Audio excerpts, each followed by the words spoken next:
फिल्मी जगत के सितारे फिल्म अभिनेता ओम पुरी अब हमारे और आपके बीच नहीं रहे। 66 साल की उम्र में उन्हें दिल का दौरा आज सुबह पड़ा और उन्होंने आखिरी सांस ली। उनका निधन हो गया है।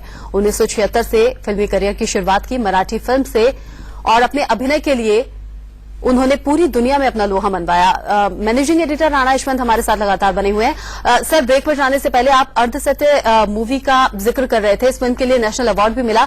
उसका सीन हमने देखा, जैसे कि नगमा जिक्र भी कर रही थी कि उन्हें बहुत ज्यादा एफर्ट नहीं करना पड़ता था, बहुत सहज वो अपनी एक्टिंग में थे। ऐसा उनकी एक्टिंग को देखकर, उनके डायलॉग को देखकर साफ साफ लग रहा था। आमतौर पर कला उनमें भरी हुई थी, कोई अभिनय के लिए उन्हें एफर्ट नहीं करना पड़ता था शायद।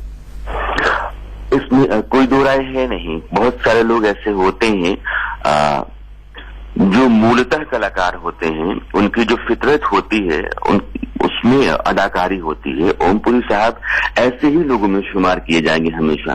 कोई भी किरदार अगर हो, उस किरदार को जितनी खूबी से वो निभा जाते थे, उसमें इतनी ताकत भर देते थे कि इसी वजह से वो मिसाल बन गए अदाकारी जी। आप मुझे लगता है कि कुछ फिल्में मैं जरूर कहूंगा कि चूंकि मैंने लगातार उनकी फिल्में देखी हैं, बहुत कम ऐसे कलाकार रहे हैं जिनको मैं बहुत पसंद करता रहा हूं और उसमें से ओम पुरी साहब हैं।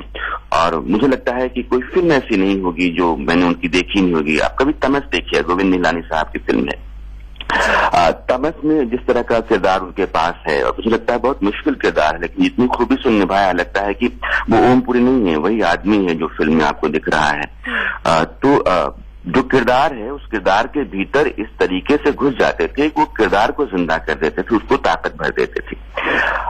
मिर्च मसाला फिल्म है, केतन मेहता साहब ने बनाई थी। मिर्च मसाला में भी आप देखिएगा कि उसमें जो उनका कलाकार है और जो किरदार है, दोनों एक दूसरे के अंदर हैं।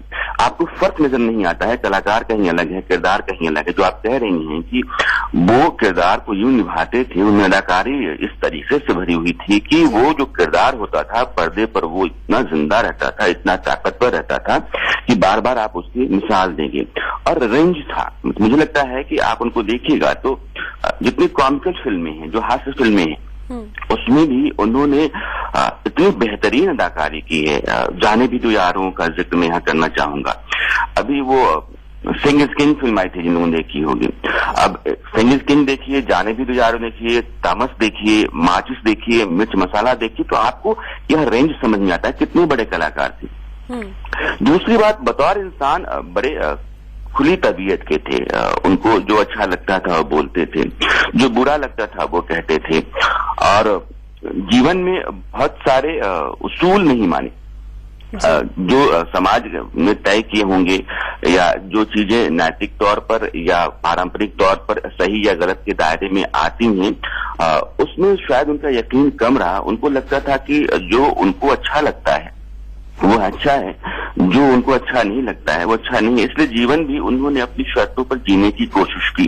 बहुत नीचे से आए थे, गरीब परिवार से आए थे, बड़ा मकाम हासिल किया, तो जमीन की समझ उनके पास थी। और जो एक आदमी हिंदुस्तान का होता है, जो रुखड़ा सा होता है, उखड़ा सा होता है, उसमें उनमें वो अनगढ़पन था। उतने बड़े मकाम पर आने के बाद भी अनगढ़पन था, वो दुखड़ापन था। और आम आदमी की जिंदगी के बहुत ही करीब अपनी जिंदगी को रख करके चलते थे, इसलिए उनको जमीन की भी समझ बहुत ज्यादा थी। आप देखेंगे कि आम लोगों को लेकर जितने भी मोर्चे चले, जितने भी आंदोलन चले, चाहे वो अन्ना हजारे का ही आंदोलन क्यों नहीं हो, ओम पुरी साहब अपने आप को लाना चाहते थे, क्योंकि उनके भीतर जो आम आदमी था ना, वो भी कभी न कभी खड़ा होता था और अपनी बात रखता था।